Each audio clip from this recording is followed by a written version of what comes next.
Paz do Senhor, povo de Deus, sejam todos bem-vindos. Estamos começando mais uma escola bíblica aqui pelo canal Casa do Pão.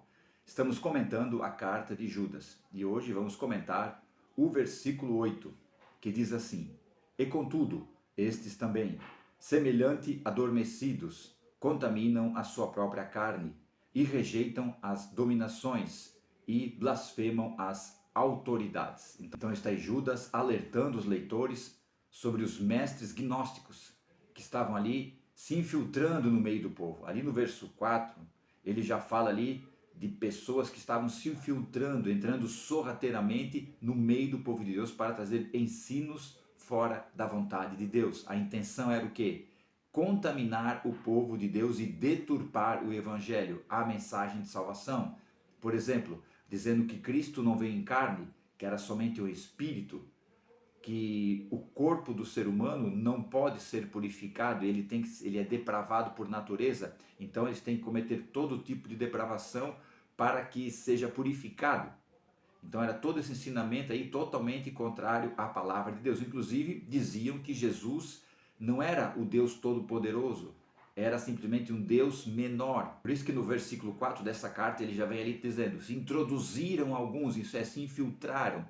Pessoas o quê? Pessoas que rejeitavam nosso Senhor Jesus Cristo, que transformavam a graça de Deus num motivo para poder pecar à vontade.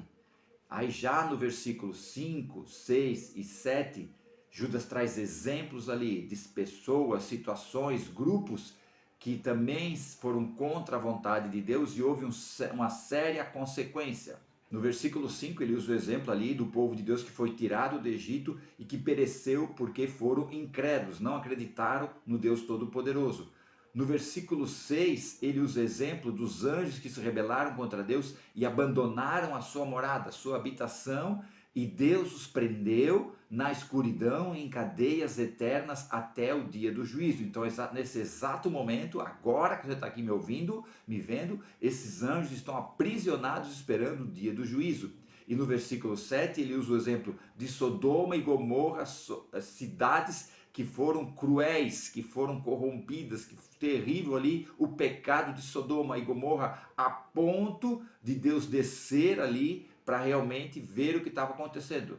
E diz o versículo 7 que houve um grande juízo, o fogo divino, o fogo do juízo de Deus sobre essas duas cidades. Então está ali Judas trazendo 3 exemplos de consequências de pessoas que iam contra a vontade de Deus. Deus dá o livre-arbítrio para o ser humano, Deus deixa o ser humano fazer o que ele quiser, mas vai ter uma consequência, ok? No caso ali era a consequência contra esses mestres, esses falsos ensinadores que estavam corrompendo, introduzindo heresias no meio do povo de Deus. Aí no versículo 8 ele já faz a comparação com esses 3 casos: do povo de Deus que saiu do Egito, dos anjos que se rebelaram e das cidades de Sodoma e Gomorra. Ele faz o exemplo, ele faz uma ligação, melhor assim, faz uma ligação com essas situações, aí ele diz no versículo 8: contudo, estes também, semelhantemente adormecidos,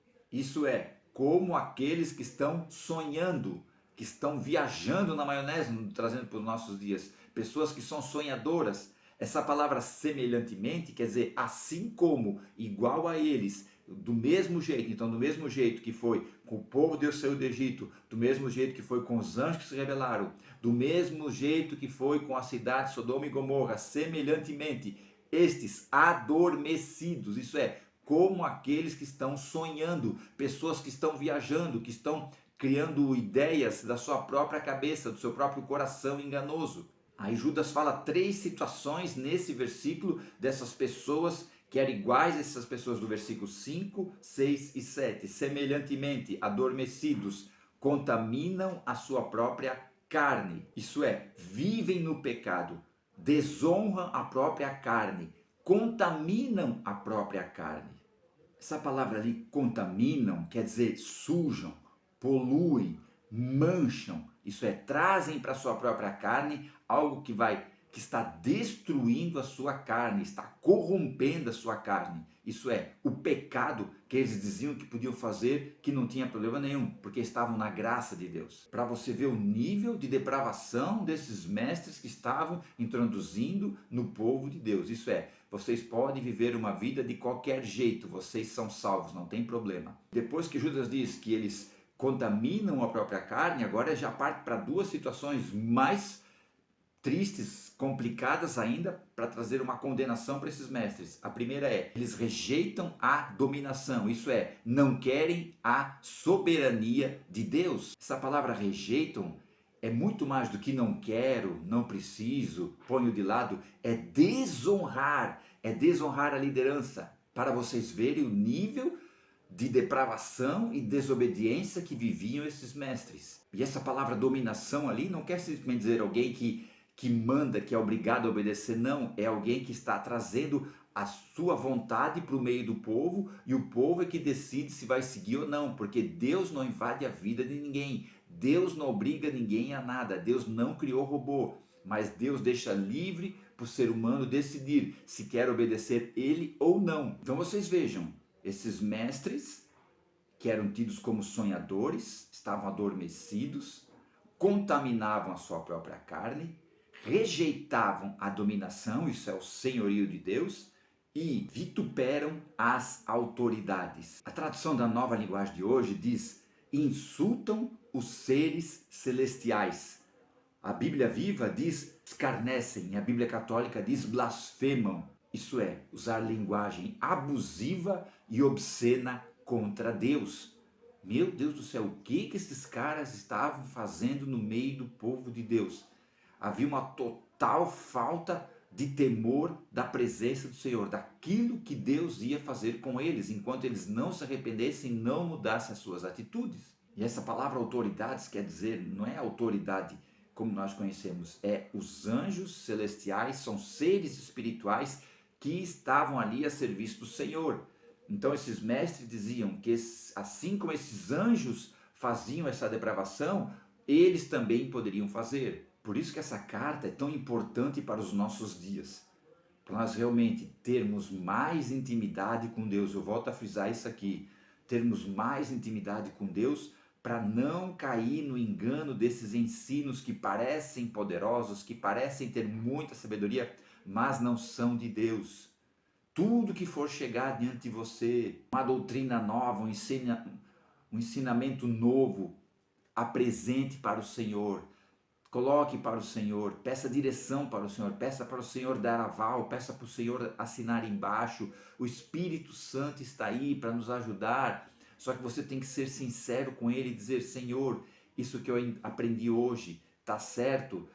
É isso mesmo? Consulte as Escrituras, consulte pela Bíblia, veja se tem base bíblica, não fique só em visões, em revelações que as pessoas dizem que tiveram. Vá para a profundidade bíblica, vá para o conceito bíblico, vá para o fundamento bíblico e peça para o Espírito Santo dar direção. Assim como esse povo estava sendo enganado, que Judas teve que escrever essa carta tão forte, lembrando ali do povo que morreu no deserto, do povo que saiu do Egito e morreu no deserto, dos anjos que estão presos até hoje esperando o juízo, de Sodoma e Gomorra, que caiu fogo do céu e destruiu aquelas cidades. Meu Deus do céu, que exemplos fortes que Judas está trazendo para o povo prestar atenção nos ensinamentos que eles estavam recebendo. Meu Deus, que Deus tenha misericórdia de nós, que nós não venhamos ser enganados por nenhum vento de doutrina, porque está cada dia mais e mais aparecendo ensinamentos que são duvidosos, mas que a palavra de Deus venha nos orientar e o Espírito Santo venha nos ajudar a não ser enganados. Amém, povo de Deus? Deus abençoe a todos. Até a próxima aula, onde vamos comentar o versículo 9. Amém?